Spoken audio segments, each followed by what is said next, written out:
আয় হ্যাঁ রে, জামাতে দেরি হয়ে যাইব, কখন আজান দিছে, দেরি করে ফেলাইলাম। আরে ইমাম সাহেব আজ কি করবো, ব্যাপার কি, আপনি তো 1 ঘন্টা আগে আসেন। জামাত ধরতে কষ্ট হইব মনে হয়। ওরে দেরি হয়ে যাইতেছে, আল্লাহ কি যে করি। এই বেটা, তোরা তো খুঁজতেছি আজ 2 দিন, কি ব্যাপার, টাকা দাস টাকা?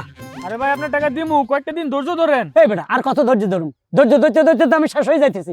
এখন টাকা দিবি, তাড়াতাড়ি টাকা দেয়, আমি জামাত ধরতে হইব। আপনি জামাতের পরে আসেন, তারপর কথা বলবো, আমি এখানেই দাঁড়িয়ে আছি। এই বেটা, এই আমি জামাতে পড়ি না কাজায় পড়ি, এটা কি তোরা কইতে হইব? তুই এখন টাকা দিবি, তোরে আমি আর সময় দিতাম না। আপনি নামাজ তুই সুদের টাকা লেগে পাগল হইছেন? আগে নামাজ, তারপর সুদের টাকা। আস্তে আস্তে কর, সুদের কি? ওই বেটা, সুদ কি? মুনাফা মুনাফা, ফালতু কথা কস।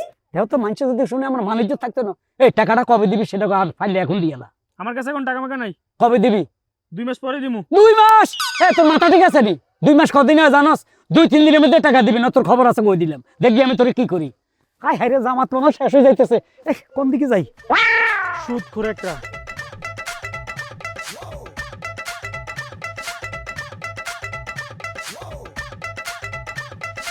ভাই ভাই ও ভাই, বুঝলাম না ভাই কই গেল, ঘরেও নাই, ডাকতাছি আশেপাশে তার কোনো সারা শব্দ পাইতাছি না। বুঝলাম নামাজে গেছে মনে হয়, নাহলে কোনো জায়গায় গেছে। আচ্ছা আমি দোকানে যাই, হয়তো দোকানেও আইতে পারে।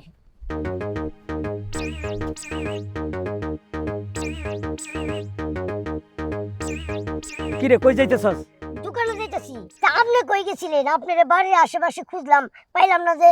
এই সময় আমি মসজিদে যাই, নামাজ পড়তেছি, জানোস না? আমি মনে করছি আপনি নামাজেই গেছেন। তুই তো এক তো নামাজে জীবন হরস না, হ্যাঁ, হাঁড়া হয়ে গেছত, নামাজ হরস না। আচ্ছা এগুলা কি শুরু করছিস তুই? কি তুই শিয়ানা হয়ে গেছত কেন? শিয়ানা হয়ে গেছি? তোর বেলে ফ্রেন্ড সার্কেল আসে, 2-3টা দোকানের মধ্যে আড্ডা মারে, দোকান থেকে জিনিস খাইয়ালা, তুই বেলে এগুলা টাকা দেখ, লেখছো না, টাকা নেছো না। না না না, এগুলো সব ভুয়া কথা, একবারে মিথ্যা কথা। আমার কোনো বন্ধু বান্ধব নাই, আমি মনোযোগ দিয়া দোকানদারি করি, দোকানে যতক্ষণ থাকি। কেন, তোর ফ্রেন্ডের সিবে আমি 500 টাকা নোট পাইছি না একদিন? ওইটা আমার একজন বকশিস দিয়ে গেছিল, ওই বকশিসের টাকায় আপনি মনে করছেন আমি দোকান থেকে চুরি করছি? এই আমার এটা সাইনিজের দোকান যে তোরা বকশিস দিবে, মুদির দোকানে বকশিস দিতে আর শিখাস কেন? সোবড়াই গাল হাঁটা আলাম, হ্যাঁ, মিথ্যা কথা কস আবার চোর। এই তুই তো ব্যবসা ঠিক মতো করতে যাচ্ছি না।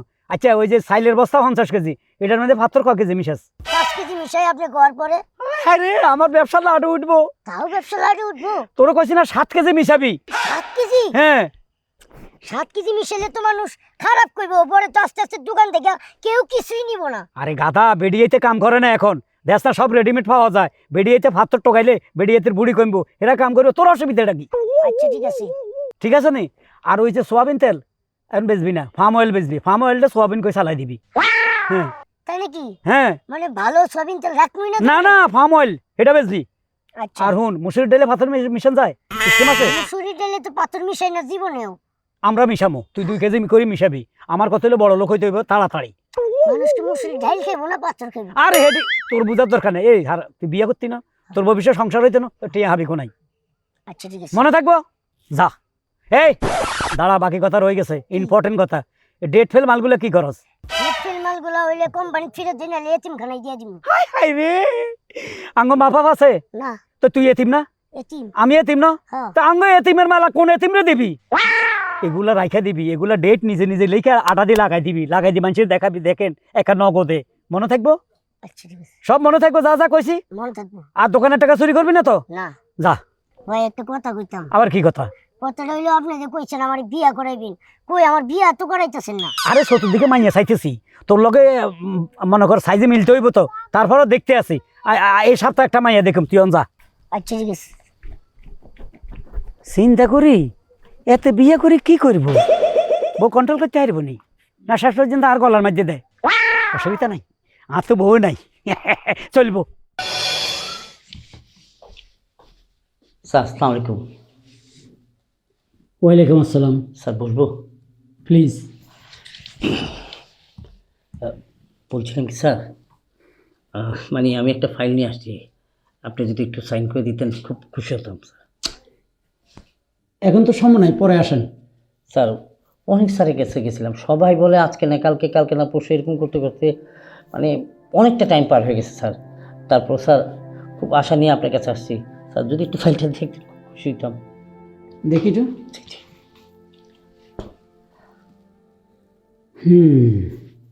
ও মাই গড, ফাইলে তো ঘাবলা আছে। স্যার ঘামলা যেগুলো ছিল ওগুলো সব আমি ঠিকঠাক করে নিয়ে আসছি। অফিসার আপনি না আমি? আপনি? তো আমি বলছি ঘাবলা আছে, আপনি বললেন ঠিক করে নিয়ে আসছেন। কে ঠিক করছে? মানে আমি সবাইকে দেখায় তারপর আপনার কাছে আনছি স্যার। অনেক সমস্যা আছে, সই করা যাবে না। স্যার প্লিজ বিশ্বাস করুন স্যার, আমি অনেক স্যারের কাছে গেছি, সবাই আমার যদি এইভাবে ফেরত দিতে আমি যাবো না কার কাছে স্যার। স্যার প্লিজ স্যার, আপনার কাছে বিনয় অনুরোধ স্যার, একটু যদি দেখতেন স্যার। এটা বিনিময়ের জায়গা না, হাত জোড় করবেন না। স্যার তাহলে আমি কি করবো স্যার? আমি কি এইভাবে সারাটা জীবন ঝুলতে থাকবো? না, কেন ঝুলবেন? সই এখনই হয়ে যাবে, খালি আপনি একটু সুনজরে তাকাইলে হয়েছে। সুনজর মানে বুঝি নাই স্যার। আপনি ইঙ্গিতও বুঝেন না? জি না। ধরুন সই করতে হলে কিছু টাকা পয়সা তো দিতে হবে, এমনি তো আর সই করা যায় না, কেন আমরা এই চাকরি নিতে আমাদের বহু টাকা খরচ হয়েছে। কি বলেন স্যার? আমি আরও শুনছি আপনি 5 ওয়াক্ত নামাজ পড়েন, খুব ধার্মিক, ঘুষ টুসের ব্যাপারে আপনি খুব সচেতন, এইসব ব্যাপারে আপনি একদম দূরে থাকেন, সেই বিশ্বাসে আমি আসছি।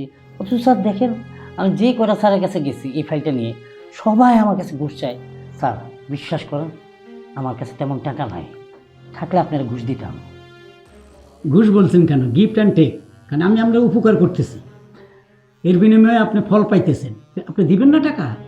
দেখুন, আমি চাকরি লওয়ার সময় ইন্টারভিউ দিছি, অনেক দৌড়াদৌড়ি করছি, অনেক টাকা খরচ করে এই চেয়ারটা করছি। এখন আমার কথা হলো, আমারও তো পেট আছে, আমার তো সংসার আছে, ওগুলো চলতে হবে। কিন্তু স্যার সরকার তো আপনাদেরকে স্যালারি দেয় না স্যার? তো আপনারা যদি সেই স্যালারি পাওয়ার পরেও যদি আরও কিছু আশা করেন, তাহলে আমরা যারা অসহায় দরিদ্র মানুষ, যারা মানে এই ধরনের বিপদগ্রস্ত, আমরা কোথায় যাব স্যার? উপদেশ দিবেন না, 10,000 টাকা থাকলে দেন, সই করে দিই, গেট আউট, চলে যান। স্যার প্লিজ স্যার, আরেকটা বার একটু দেখেন স্যার, আমি বিনয় অনুরোধ করতেছি স্যার, প্লিজ স্যার একটু দেখেন স্যার। এখানে চোখের পানি কোনো কাজ আসবে না, আপনি টাকা ফেলেন, আমি সই করে দিই। আমি একটি কথা বলবেন না, আমার সময় নষ্ট হচ্ছে। ও মাই গড, লাঞ্চের সময় যাচ্ছে, আমি চলে যাবো, আপনি টাকাটা দিবেন? না স্যার, আমার কাছে আছে কিছু টাকা, তবে ওই পরিমাণে নাই, ওই 1,000 মতন কিছু টাকা আছে। আপাতত আপনাকে এই 3,000 টাকা দিচ্ছি, এটা রাখেন, আর 1,000 টাকা দিয়ে বাজার সদাই করে বাড়ি নিয়ে যাব। 4,000 দেন, বাজার করতে হবে না। 10,000 চাইছি, তার 6,000 টাকা কম নিলাম, আপনি গরিব মানুষ দেখে 4,000 টাকা দেন। ঠিক আছে স্যার, আজকে নয় বাজার করলাম, আর দিন এসে বাজার করা যাবে। নেন স্যার হাতে। ঘুষের টাকা আমি হাতে নিই না, যেহেতু আমি 5 ওয়াক্ত নামাজ পড়ি। টেবিলে রাখেন, ওখানে রাখেন। Sir thank you.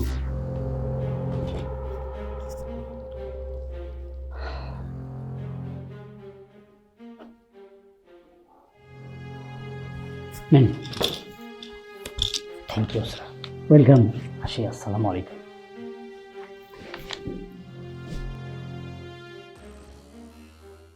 ভাই, ও ভাই, কে? আরে দেহ কেডাইছে। ও উর্মি, ভাইজান কেমন আছো? ভালো আছি, তুই ভালো আছস? আছি ভালো। কি গো, বাড়ি ঘর দুয়ার রঙও করো না, আগের মতনই আছে? করবো, বাড়িতে তেমন কেউ থাকে না, দেখি ছোট ভাইয়ের বিয়ের সময় যদি পুরো বাড়িটা রং করন যায়। তো তুই হঠাৎ করে খোঁজ খবর ছাড়া আয়ে পড়ছস। বাড়িতে আমু আবার খোঁজ খবর দিয়াও লাগবে, ঢাকঢোল বাজাইয়াও লাগবে। আসলে অনেকদিন ধরেই তোমার দেখতে ইচ্ছা করতেছিল, তাই ভাবলাম 2 দিন গিয়ে থাইকা যাই। ভালো হয়েছে, 2 দিন না, দরকার হলে 3 দিন থাকিস, অসুবিধা নাই। আয় করে আয়। ভাইজান, হ্যাঁ, তোমার লাগে একটা বিষয় আলাপ ছিল। কোন বিষয় কত? এই বাড়ির সম্পত্তি লই আর কি একটা আলাপ ছিল। আমরা তো 2 ভাই 1 বোন, হ্যাঁ, তো হিসাবে তো এই বাড়ির সম্পত্তির আমারও অধিকার আছে, ভাগ আছে।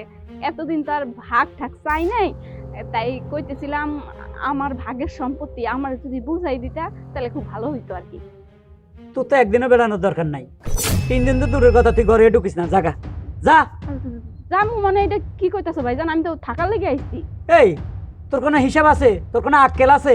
তোরে লেখাপড়া খাওয়া দাওয়া করাই দিয়ে মানুষ করলাম, তোর পিছে যে লক্ষ লক্ষ টাকা খরচ করলাম, বিয়ের সময় তোর জামাইরে 4 লাখ টাকা যৌতুক দিলাম, হ্যাঁ? তুই এগুলো জানোস না? কোন সাহসে তুই জায়গা জমির ভাগ চাস?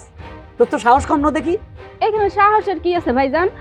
আমি কি এইগুলো পাওয়ার অধিকার রাখি না? আর আমার তো অধিকার আছে। আর তাছাড়া তুমি লেখাপড়া শিখাইছো, বিয়া দিছো, আমার বিয়ের সময় আমার স্বামীরা 4 লাখ টাকা দিছো, ঠিক আছে, এটা তো তোমার দায়িত্ব। আমার বাপে যদি বাইসে থাকতো সে কি দিত না, আমার জন্য করতো না? এটা নিয়ে আবার তুমি খোঁটা দিতাছো। বাপ নাই, সোজা কথা। এখন আমি এগুলো দিতে পারবো না, একটা টাকাও দেবো না, থাকতো সম্পত্তি। তুই চলে যা।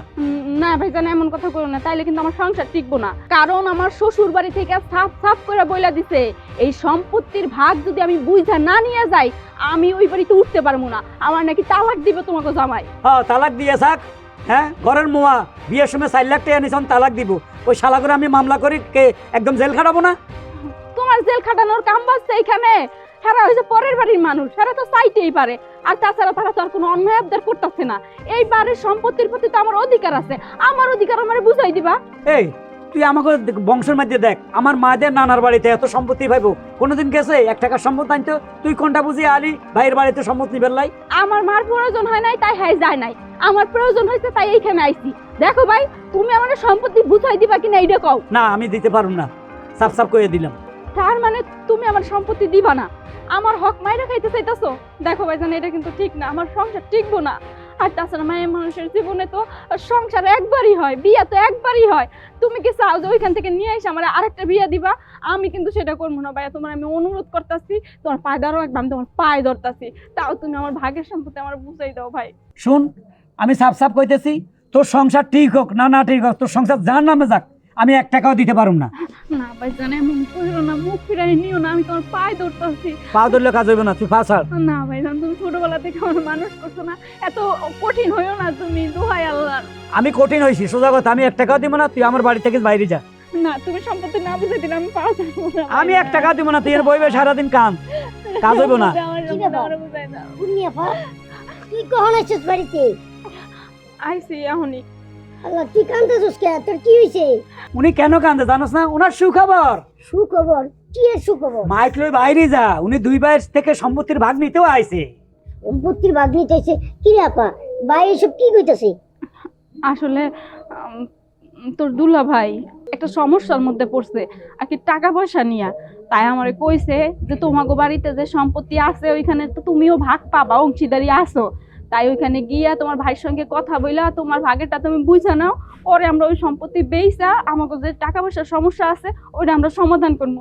ভাইয়ের কাছে আইছি যে আমার সম্পত্তি আমার বুঝাই দাও, কিন্তু দিতাছে না। দেখ ভাই, আমরা তো একটা মাত্র বোন, আমরা তো চাই যে আমরা বোন তার স্বামীর সংসারে একটু ভালো থাকুক, সুখে থাকুক। যেহেতু টাকা পয়সা চাইতেছে, দেও। আমরা তো টাকা পয়সার অভাব নাই, সয় সম্পদের অভাব নাই। একটা মাত্র বোন, 2টা ভাই, তাহলে আমরা তো চাইলেই দিতে পারি। বাবা দাদা হাতেম তাই, উনি মুরব্বী হয়েছে, আমারে বুঝাইতে আছে। ভাইয়া বোনকে দিয়ে দাও। হ্যাঁ, তুই আর এ বাড়িতে থাকতে এতি না, তুইও গাটাও, তুইও চলে যা। তোর না আজকে মাইয়া চাওয়ানোর কথা, বিয়ের তারিখ ছিল, ওটা ক্যান্সেল, সব ক্যান্সেল। আমার দোকানেও বসবি না, আমি একটা কর্মচারী রাখুন। আজ থেকে এই বাড়িতে আর ঢুকতি না, চলে যা। না না ভাই, তুমি এই বাড়ি থেকে আমার তাড়াই দিও না, আমি এই বাড়ি ছেড়ে কোথাও যাবো না। তুমি যেহেতু আমার বড় ভাই, তুমি যা করবা আমি তাই শুনবো। এই তো বুঝছস, বড় ভাইয়ের কথা যদি মানুষ তো ঘরে যা, যা। আচ্ছা ঠিক আছে। আরে নয় ধমক দিয়ে ঘরে পাঠাই দিলা, আমারে ধমক দিয়ে চুপ করাইতে পারবা না। আমার ভাগের সম্পত্তি আমার দেওয়ানি লাগবে, না দিলে আমি এখান থেকে কোথাও যাব না। তুই এখানে থাইকা কানতে কানতে যদি মইরাও যাস, তো তোরা আমি 1 টাকা সম্পত্তিও দিব না। এমন করো না ভাইজান, আমার কি হইব কও?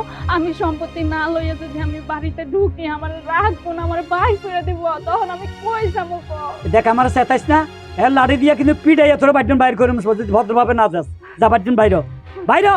তার মানে তুমি আমার সত্যি সম্পত্তি দিবা না? 1 ফোঁটাও না। সত্যি দিবা না? সত্যি দিব না। এই জন্যই তো মানুষ তোমারে দেখতে পারে না, তোমারে সহ্য করতে পারে না, তোমার কোনোদিনও ভালো হইব না। তুমি হইলে একটা হারামখোর, সুদখোর। তুমি নিজের বোনের হক এইভাবে মাইরা খাইতাছো। আমি অভিশাপ দিলাম, কোনোদিনও শান্তিতে তুমি থাকতে পারবে না। এ অভিশাপ দিলাম, ওখানে তো গরু মরে না। উনি কেমন বুজুর্গ, আমার অভিশাপ দিছে। হ্যাঁ, আইসে বাইরের হক নি বেল্লাই, আরেক ছোট লোকেরা ভাড়াইছে।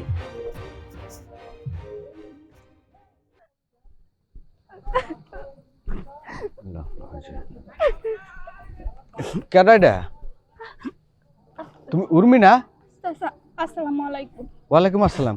কি ব্যাপার, তুমি কাঁদতাছো কে? না চাচা, কই এমনিতেই। আরে না, তোমার চোখে পানি।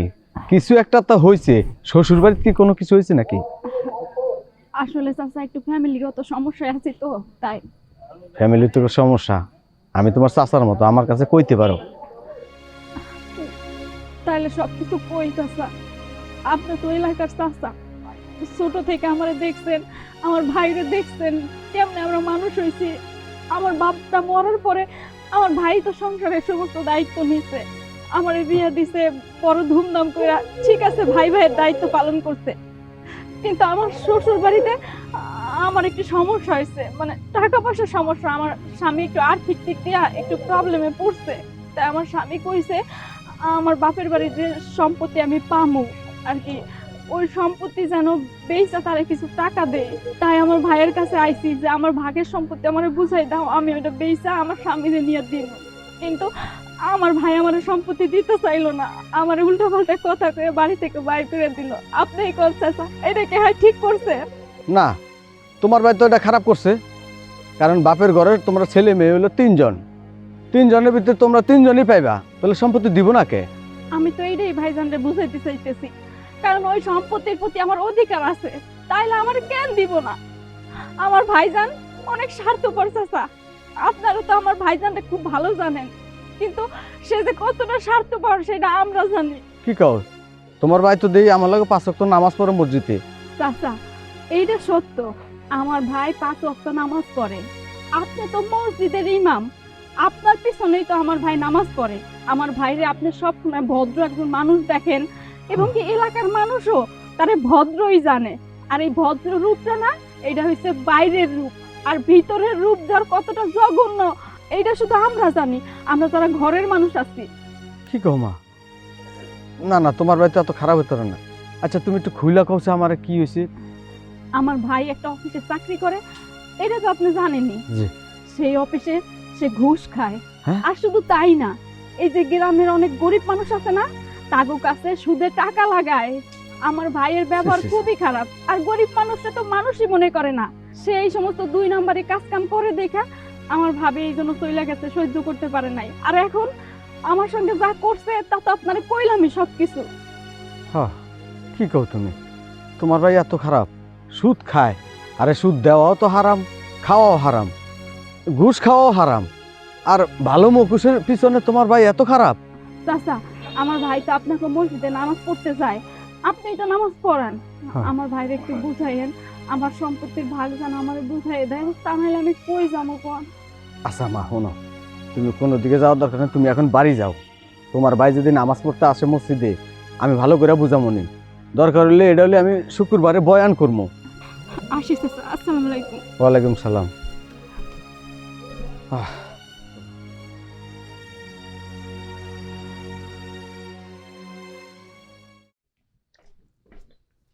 এতক্ষণ লাগে পুরুষ মানুষ রেডি হইতে? কখন যাবো মাইয়া দেখবার লাই বলি? এরা তো বসে আছে, অপেক্ষা করতেছে, এরা আসবে। করে টাইসন, ওরে মাইয়া দেখতে যাবো, তুই এত দেরি করলে কেমনে হইলো? টাইসন, এই যে ভাই আমি আয় পড়ছি। কি ব্যাপার তোর বিয়েলে? আমি তাড়াহুড়া করি আজকে মাইয়া দেখুন, আর তুই গরমের মধ্যে দেরি করতেছস। চল। না আসলে বিষয়টা হলো কি ভাই, মায়া দেখতে দেখতেছি, যদি উর্মি আভা থাকতো তাহলে খুব ভালো হতো। কেন আর ভাল লাগে না?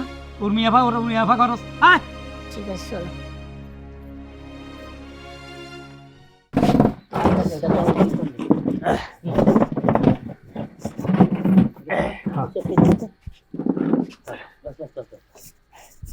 আচ্ছা ভাই তুই আমার একটা কথা কত, তুই যে ব্যক্তিরে কইস আমার বইটা দেখার জন্য আসতেছে, তারা কি আদৌ আসবে না আসবে না, নাকি মিছা কথা কইছে? না ভাই, লোকটা তো মিথ্যা কথা কয় না। আমি লোকটার সাথে তো চলি অনেক দিন ধরে, লোকটার আমি চিনি। আসবে যখন বলছে ঠিকই আসবে। না না, ব্যাপারটা হচ্ছে কি, এত কিছু অ্যারেঞ্জ করলাম, দেখা গেলো ওনারা আসলো না, তাহলে আমার খাবারটা নষ্ট হলো না। ভাই একটু দেখি না, রাস্তাঘাটে হয়তো জ্যাম থাকতে পারে। আরে তুমি কোনো চিন্তা করো না, তো ঠিক সময় চলে আসবো। আচ্ছা তোমরা দুজনে থাকো, আমি তাইতেছি। হ্যাঁ, একটু ছোটখাটো কাজ আছে, ওটা শেষ করে। হ্যাঁ আচ্ছা ওই সালাদটুকু একটু বানাই লইন, কিন্তু আপনার হাতে সালাদ কিন্তু খুব স্বাদ হয়। হ্যাঁ আসলে তো কেমন লাগতেছে ব্যাপারটা, এই সকালবেলা আমার কথা এখনো তো আইতেছে না। ওই যাইছে বলছে। আসসালামু আলাইকুম। ওয়ালাইকুম আসসালাম ওয়া রাহমাতুল্লাহি ওয়া বারাকাতুহু। দেরি হয়ে গেছে আমাদের। এ বয় রে, ছোট ভাই বয়, এগুলা রাখ। এই তোমার বাইরে ডাক দাও তাড়াতাড়ি। ভাবি সাহেব এগুলা। ভাই ভাই আল্লাহ, হ্যাঁ ওনারা চলে আসছে। আচ্ছা আপনি হ্যাঁ আমি আপনি আমারে চিনছেন? না তো না চিনারই তো কথা। মনে করাই দিতেছি, কিছুদিন আগে আপনার অফিসে আমি গেছিলাম একটা ফাইল সাইন করাইতে। আপনি ফাইলটা সাইন করলেন না। আপনার কাছে কত কাকতি মিনতি করছি, বলছি যে আমার কাছে কোনো টাকা পয়সা নাই ওই পরিমাণে। আপনি কি করলেন? ঘুষ ছাড়া আপনি ফাইল সাইন করবেন না। বহুত রিকোয়েস্ট করার পর দেখলাম যে আপনি আর কোনোভাবে ঠিক হইতেছেন না। তারপরে আমার কাছে যা ছিল কাইচা কুচা ওইটা পেয়ে দিছি, তারপর আপনি ফাইলটা সাইন করছেন। আপনি ঘুষ খাইছেন আমার থেকে। আপনি কি ভাবছেন আপনি একজন ঘুষখোর, আর ঘুষখোর মানুষের ভাইয়ের কাছে আমার বোনকে বিয়া দিব? সম্ভবই না। ঠিক আছে, আমি আপনার থেকে যে কটা টাকা ঘুষ খাইছি ওগুলো ফেরত দিয়ে দিব, তারপরে আপনার বোনটারে আমার ভাইয়ের সাথে বিয়ে দেন, সুখে থাকবে। ওটা তো আপনি বলছেন, আমি বলছি আপনারে আমি তো দিব না। আমার এক কথাই কেমন, তখন আমি আপনার কাছে রিকোয়েস্ট করি না, কাকুতি মিনতি করি না, তখন তো আপনি আমার কথাটা শুনেন না। তা আজকে আপনার কথাটা আমি কেন শুনবো? ভাইজান, ঘুষ খাইলে আমার ভাই খাইছি, আমার ভাই অন্যায় করছি, তার বদলে শাস্তি কি আমারে দিবেন? আপনার বোন আমার সাথে সংসার করব। আমি তো কোনোদিন ঘুষ খাই নাই, আমি তো এরকম লুকি না। আপনার বোনরে আমার কাছে বিয়া দেন। হেই কিরে, সুযোগ পাইয়ে দে আমার ঘাড়ের উপর সব দোষ চাপাইতে আসছ, ঘটনা কি? ভাই, আমি আর তোমার কোনো কথাই শুনবো না। তুমি এতদিন আমার যা যা কইছো আমি তাই করছি। তোমার কথায় আমি অনেক খারাপ কাজও করছি। তুমি তুমি আমারে কি করছো? প্রতিদিন কইছো যে চাইলের মধ্যে পাথর মিশাইতে, যাতে তোমার ওজনে বেশি হয়, তুমি বেশি টাকা লাভ করবা। দিনের পর দিন ঘুষ খাইছো। আমি তোমার অনেক বাধা দিছি, তাও তুমি আমার কোনো কথা শোনো নাই। তোমার জন্য আজকে আমার বিয়া ভাঙে যাইতেছি। আমার এই বিয়া ভাঙতো না যদি আমি শিক্ষিত হইতাম। কিন্তু তুমি আমার ছোটবেলা থেকে লেখাপড়া করাও নাই, মুদির দোকানে দিয়ে দিছো। কিন্তু তুমি উচ্চ শিক্ষায় শিক্ষিত হইছো, বড় চাকরি করো, বড় চাকরিতে ঘুষ নেও, তোমার অনেক টাকা। আমি আর তোমার সাথে নাই ভাই। দেখেন আপনারা দুই ভাই শুরু করছেন দেখি, এখানে নাটকটা না করে জানগা। আমার একটাই কথা, আমার বোন রে আপনার কাছে বিয়া দিব না। দেখো তুমি বিষয়টা আরেকবার একটু চিন্তা করে পরে ডিসিশনটা নাও। তোমার পছন্দ হয়েছে তাহলে আমার লগে ডিভোর্স দিয়া তুমি হাগো কাছে যাবা, ঠিক আছে? তুমি এমন আমি আমার বোনের ভালো বুঝবো, তুমি বোঝার কেউ না। তুমি আরেক বেটি মাইয়া আমার বাড়িতে আইসো, আমি তোমার সুখে রাখছি কিনা সেটা আগে দেখো। হ্যাঁ, আমার বোনরে ঘুষখোরা বাড়িতে পাঠামো আর আমার বোনরে হেস্ত নেস্ত করে ছাড়বো, এটা তো আমি হইতে দিব না কখনো। আপনারা আসতে পারেন, যান বাস, যান যান এখান থেকে। দাঁড়ান আপনারা। ভাইয়া, তুমি ওনাদেরকে এভাবে তাড়িয়ে দিচ্ছ কেন? দেখো, আমি কিন্তু ওখানে দাঁড়িয়ে দাঁড়িয়ে সব কথাই শুনেছি। আর দোষ করলে ওর ভাই করেছে, ওর তো কোনো দোষ নেই। ও হুকুমের গোলাম, ওর ভাই ওকে যা যা অর্ডার করেছে ও শুধুমাত্র পালন করেছে, তাহলে ওর কি দোষ? দেখো, আমি তোমাকে সাফ সাফ একটা কথা বলে দিচ্ছি, আমি যদি কাউকে বিয়ে করি তাহলে ওকেই করব, এটা আমার শেষ কথা। দেখো ও কিন্তু ঠিক কথাই বলছে, তুমি আরেকবার একটু চিন্তা করে দেখো। ঠিক আছে, আমি ওর সাথে বিয়ে দিতে রাজি আছি, যদি ওর ভাইয়ের সাথে সম্পর্ক না রাখে। হ্যাঁ, আমি রাজি আছি। আমি আমার ভাইয়ের সাথে কোনো সম্পর্ক রাখবো না। ভাই, তুমি এখান থেকে চলে যাও। মনে রাখিস, এক মাকে কিন্তু শীত জানা, এই ভাইয়ের কাছে তোর একদিন আসতে হবে। আচ্ছা, এক কাজ করো, তোমরা সবাই ঘরে যাও, আমি কাজে নিয়ে আইতেছি, আজকে বিয়া দিয়ে দেবো। যাও যাও যাও, সবাই যাও, আমি কাজে নিয়ে আসি। ভাই আসেন।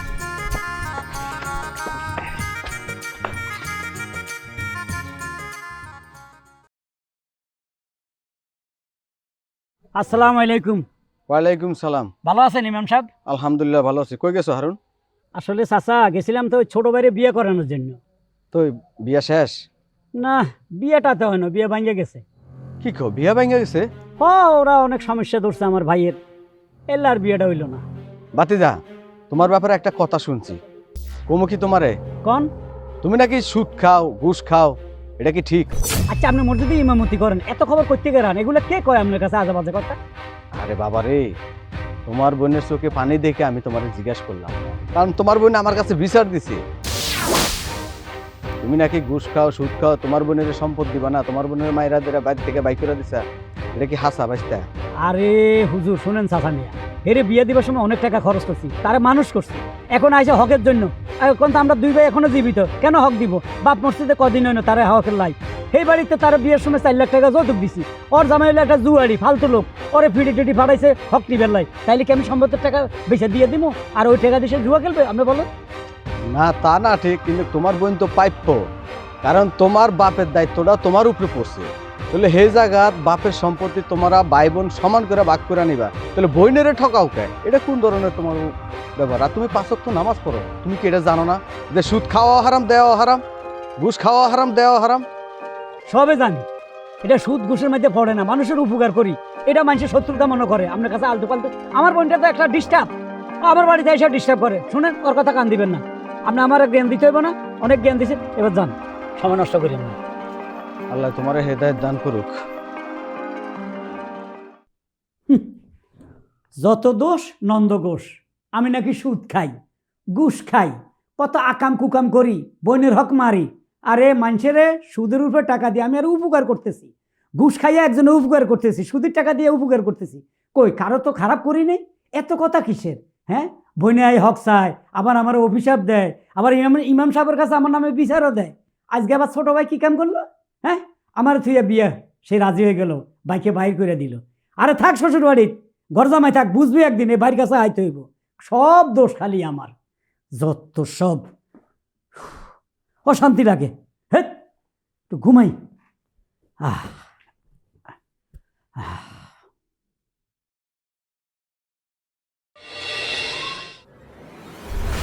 না না, বাঁচাও বাঁচাও, আমি আর খারাপ কাজ করুম না। আল্লাহ আল্লাহ, আমার বাঁচান, বাঁচাও। না না, আমার ছাইড়া দে, আমার ছাইড়া দে, না না।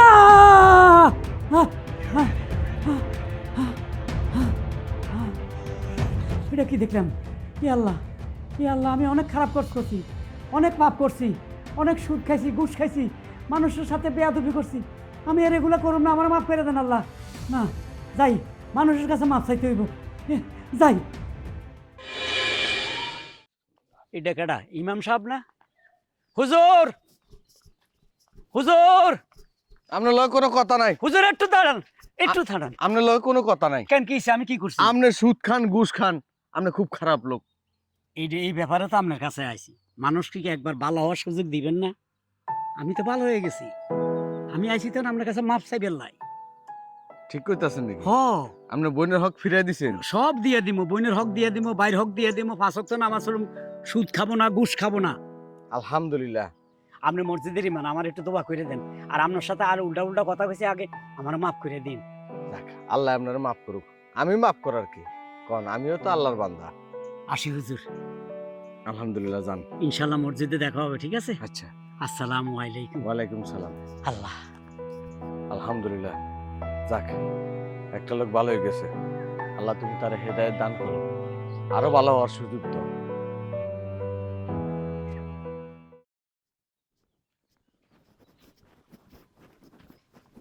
ভাই, আমি তো তোমার কাছে যাইতেছিলাম। তো ভাই ভাইয়ের কাছে যাবি না? তুই আমার ভাই না, তুই আমার কলিজা না, তুই তো আমার কাছে যাবি। কই যাইতেছো এদিকে? আমিও তোর কাছে যাইতেছিলাম। কি কও ভাই, তুমি আমার কাছে যাইতেছিলা? হ, তোর কাছে যাইতেছি, তোর কাছে মাপ চাওয়ার জন্য। ভাই, আমার তুই মাফ করে দে, তোর উপর অনেক অত্যাচার করছি। না না ভাই, তুমি এটা কি করতেছো? তুমি আমার কাছে মাপ চাইতেছো? আমি সে না কোনো ভুল করলে তোমার কাছে মাপ চাই। বড় ভাই কি ছোট ভাইয়ের কাছে কোনোদিন মাপ চায়? তুই কোনো ভুল করস নাই, সব ভুল আমি করছি। তোর দিয়ে অবৈধ কাজ করাইছি, চাইলে পাত্র মিয়াইছি, এই তোর সামনে এই দেখ কানো ধরছি। জীবনে আর তোর এসব অর্ডার দিতাম না। তুই যেমনে মনে চাই এমনে চলিস। তুই ব্যবসা ইচ্ছে হইলে কর বা লেখাপড়া কর, তোর যা ভাল লাগে। তুই বৌমারে লইয়া বাড়িতে চলি আয়, দুই ভাইয়ে মিলেমিশে থাকুন। আমি একটু আগে ইমাম সাহেব আছে না মসজিদের, ওনার কাছে মাপ চাই আইছি যে আমি অনেক ভুল করছি, ইমাম সাহেব আমরা মাফ করে দেন। এখন চল, আমাদের বোন, একমাত্র বোন, বোনের কাছে যাই মাপ চামো। কি তুমি আবার বাড়িতে দেবা? হ, তুমি আমার কাছে মাপ চাইবা? হ। ভাই, তুমি হঠাৎ করে আমার কাছে মাপ চাইতেছো, তুমি আমার কাছে মাপ চাইতে দেবা? আমি তো বিষয়টা বুঝতেছি না। একটা সময় মানুষ ভালো হয়ে যায় না। যাক, আমি একটা বিশাল স্বপ্ন দেখছি, স্বপ্নের মধ্যে অনেক কাহিনী দেখছি, আমার অনেক সাজা হইতেছে। আমি আর আকাম কুকাম কিচ্ছু করুম না, চল বোনের কাছে মাপ চাই, বোনের যে সম্পদ আছে এটা দিয়ে দিমু। আচ্ছা ঠিক আছে, তাহলে চলো এখন এই উর্মি আপার বাড়িতে যাবো। চল ভাই। আল্লাহ, আরে ভাই ভাই ওরা খারাপ, আমি উর্মি আপারে ডাকতেছি। উর্মি আপা, উর্মি আপা, উর্মি আপা। আরে ভাইজান, তোমরা কি ব্যাপার? বোন তুই ভালো আছো? ভালো থাকি কেমনে? তুমি যা করছো আমার লগে। বোন আমি অনেক অন্যায় করছি, তুই আমার মাফ করে দে বোন। কি ব্যাপার, হঠাৎ তুমি আমার কাছে মাপ চাইতাছো? তোমার কোনো মতলব আছে নাকি? না রে বোন, কোনো মতলব নাই। তুমি আমার মারফাটের বোন, তোর লগে কিসের মতলব থাকবো? বোন রে, আমার ভুল আমি বুঝতে পারছি। আসলে বোনের হক মারা ঠিক না, অনেক গুনাহ হয়। আমার ইমাম সাহেব বলছে তুই আর কারো কাছে বিচার দিতে হবে না, দরকার হলে তুই সম্পত্তির অর্ধেক নিয়ে যা। জামের ব্যবসার জন্য কত টাকা লাগবে শুধু আমারে কহ, তা তুই আমার মাফ করে দে বোন। আমি অনেক অন্যায় করছি তোর উপরে। এই যে ছোট ভাই, ও আমার মাফ করে দিছে, তুইও মাফ করে দে। ভাইজান, এসব তুমি কি কইতাছো? তোমার শরীর ঠিক আছে তো? ওই ছোট ভাইজানের কি হয়েছে রে? হ্যাঁ উর্মি আপা, ভাই যা কইতেছে একদম ঠিক কথাই কইতেছে। ভাই তার নিজের ভুলটা বুঝতে পারছি, তার জন্যই তো আমার কাছে ক্ষমা চাইছি, তোর কাছে ক্ষমা চাইতে আইছি। তুই বাইরে ক্ষমা করে দে। ভাইজান, তুমি যেহেতু তোমার ভুল বুঝতে পারছো, আমার আর তোমার প্রতি কোনো রাগ নাই। তাই যখন তুমি আমারে কইছিলে যে কোনো সম্পত্তি দিবা না, আমার সঙ্গে রাগারাগি করছো, তখন আমার অনেক কষ্ট হয়েছে। এখন আর কোনো কষ্ট নাই। চলো ভিতরে চলো, আজকে আমার বাড়িতে খাবা তুমি। আও। চল ছোট।